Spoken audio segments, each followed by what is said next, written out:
basketball, excuse me, which we just finished talking about, some players must be at least 19 years of age during the calendar year of the draft, and the player who completed basketball eligibility at an American high school must also be at least 1 year removed from the graduation of his high school class. So if you're in Europe, yes, you do have to be 19 years of age, that calendar year. So in other words, by December 31st, let's say, for example, you could get drafted. Zion Williamson get drafted, he's 18 years of age. But as long as he turns 19 by December 31st, according to the rules, he's eligible for the NBA draft, and that's fine. Okay? But my point is that if you're in America, you got to be 1 year removed from high school. You're in Europe like Luka Doncic. You could have been playing pro ball in Europe all of those years, making money, chilling, etc. And there's nothing that gets in the way of your NBA eligibility. Some people would argue it works for everybody. It doesn't work for the players. It works for the NBA. It works for collegiate basketball. You're Zion Williamson. You're a household name now. You'd have came into the league, we'd have been talking about you, but not like we're talking about you now. So he enters the NBA draft. He walks into the NBA next fall as a superstar. I'm talking about marketing-wise.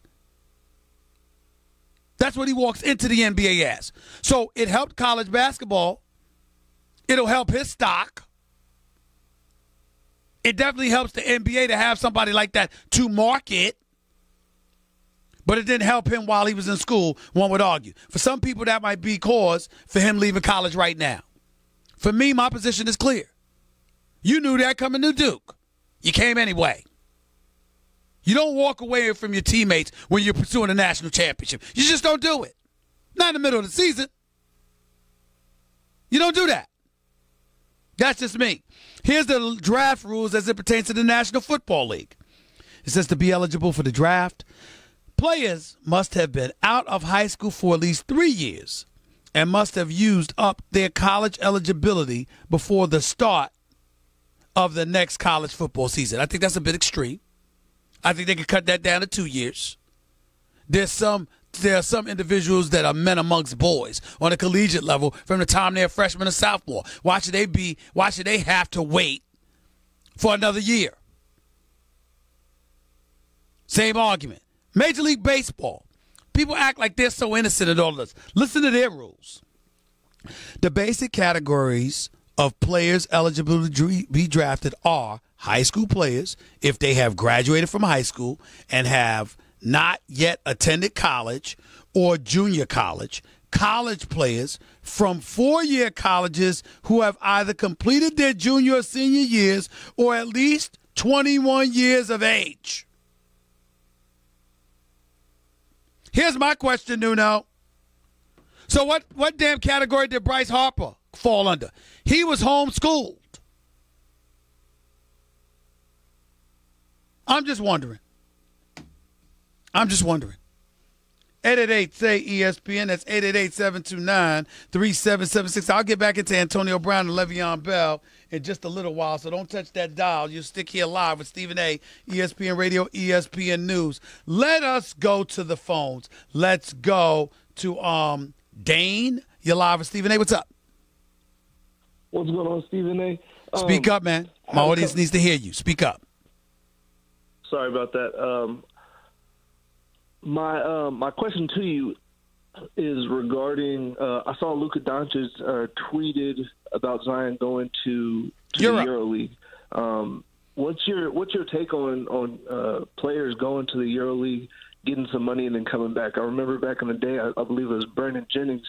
He went over to the EuroLeague and he kind of got his name. He dropped in the draft stocks. I think it's a mistake. I think it's a mistake. First of all, there's money waiting for you here. Secondly, the competition in Europe, I hear, is incredibly stiff.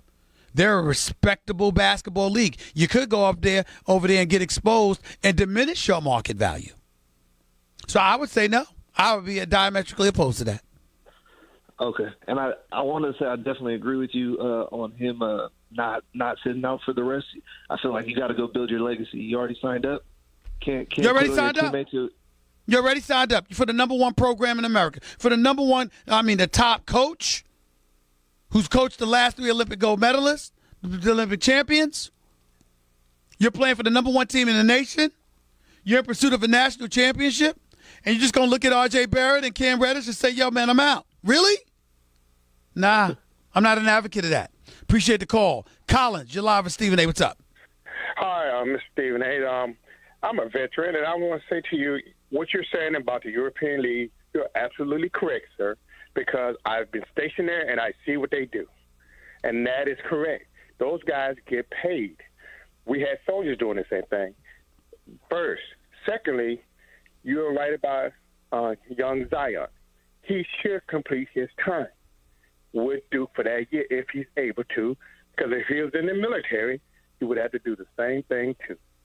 And if I was there going into combat, I would have to do the same thing. If I have soldiers, if I'm injured but I can go, I go. I have to lead. And by him leading like that, he's showing his worth, his value. When I heard what the other people were saying this morning, totally disagreed, because you're teaching a bad standard to the young men. And this is the biggest thing for me, Collins. Collins, I'm slightly different than you. I'm not advocating that he plays at 60% or even 75%. I understand if you're not 100%, it's a lot of risk. My issue was with people that were advocating when he was 100%, man, he should quit right now. He should just say goodbye. He ain't got nothing else to prove. What do you mean it ain't about nothing? It ain't about proving something. It's about winning. You joined the team. You told them they could rely on you as y'all pursue a national championship. And you're going to walk out in the middle of the season if you're healthy just to protect yourself for the NBA draft? Nah, I'm not down with that. Now, because he got injured, if he's injured and the knee is tweaked, the groin is tweaked, etc., and you know what? It's a bit risky. I would say, okay, I understand you not taking that risk. But if he is 100% healthy, just like he was before last night's game, I don't understand how these people, the Scottie Pippens, the Max Kellermans, the Tracy McGrady's of the world and others, even a Jalen Rose, and we'll talk to him in hour number 2. I don't know exactly what his position was. I'll find out.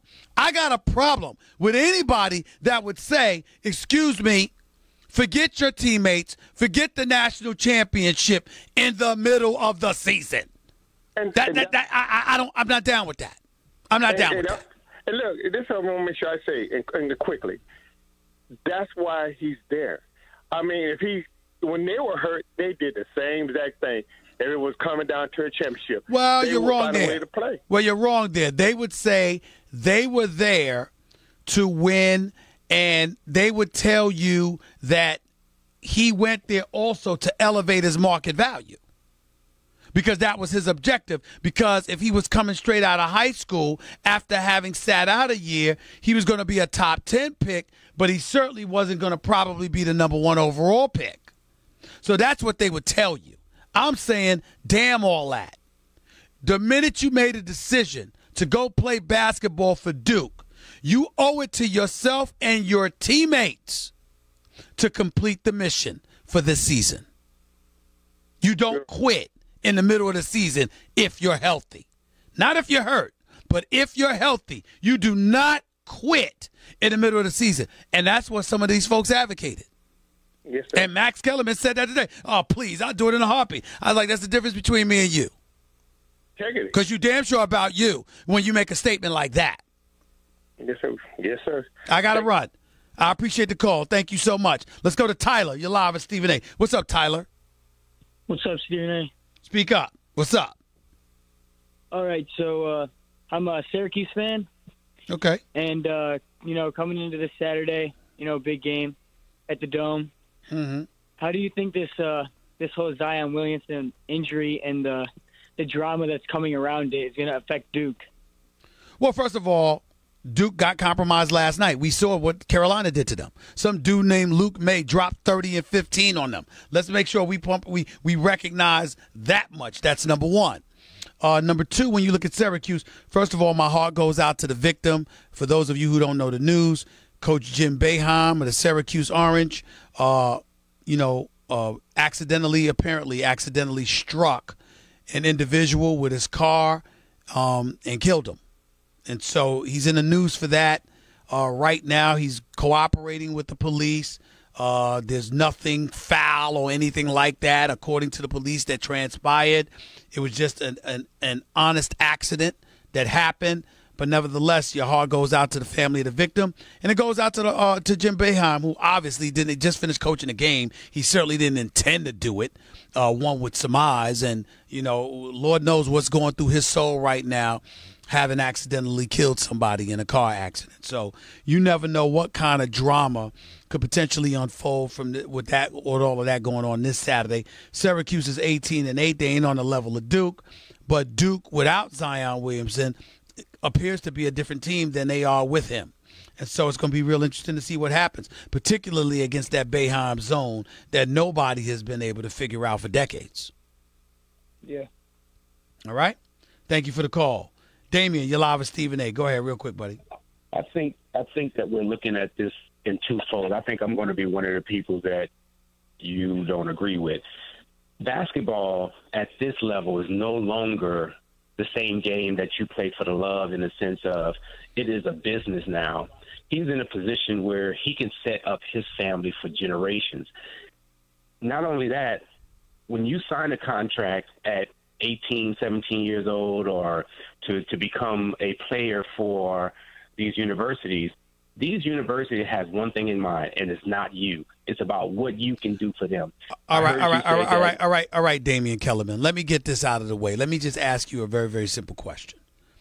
You play basketball, right? You played basketball, have you not? Yeah. Got teammates, right? Yes. Y'all in pursuit of a national championship. You the number one ranked team in the nation, and you're the star. I'm not talking about if you're injured, because if you're injured, all bets are off, bro. We understand that. What I'm saying is I'm addressing the point that was made weeks ago by the Scottie Pippens and Tracy McGrady's of the world. A 100% healthy Damian. You walk away from your teammates and say, yo, y'all, I ain't trying to risk getting hurt. I'm going to enter the NBA draft. I'm not playing for y'all anymore. I've proven that I'm going to be the number one overall pick. I'm out. In the middle of the season, you do that? That's a twofold answer. No, it isn't. No, it isn't. I'm going to answer it. No, it isn't. No. Go ahead. You better hurry up. If I'm 18 years old, like Zion, and competitive as I am, then no. But knowing what I know now as an adult, and most of these young kids don't even have fathers in their life to give them this advice or to guide them, to give them. That is not the point, sir. He watches TV. He hears us giving advice. You've got a multitude of opinions out there. That's why I asked you the question. Because I'm not asking you the question as a grown man. I'm not asking you the question as an 18-year-old. I'm asking you the question as a competitor. Do you walk away from your teammates in the middle of the season? As a competitor, no, but this is a business. Okay, have a nice day. I got your point. I'm not interested in your soliloquies. We all know it's a business. That's why I called you Damian Kellerman. Why don't you just tell us the sky is blue? Who the hell doesn't know it's a blue? It's a business. He didn't know it was a business when he went to Duke. Again, I have no problem. Skip the season, okay? But to play and be 100% healthy and to say I would walk out on my team in the middle of the season, I'm not down with that. 888 say ESPN. It's 888-729-3776. More of the Stephen A. Smith Show before my man Jalen Rose comes on to start off hour number 2 in a minute. Right here on the Stephen A. Smith Show, ESPN Radio, ESPN News. If you missed my opening segment, go check it out on demand in the Stephen A. Smith Podcast, brought to you by Capital One. Capital One is reimagining banking, offering accounts with no fees or minimum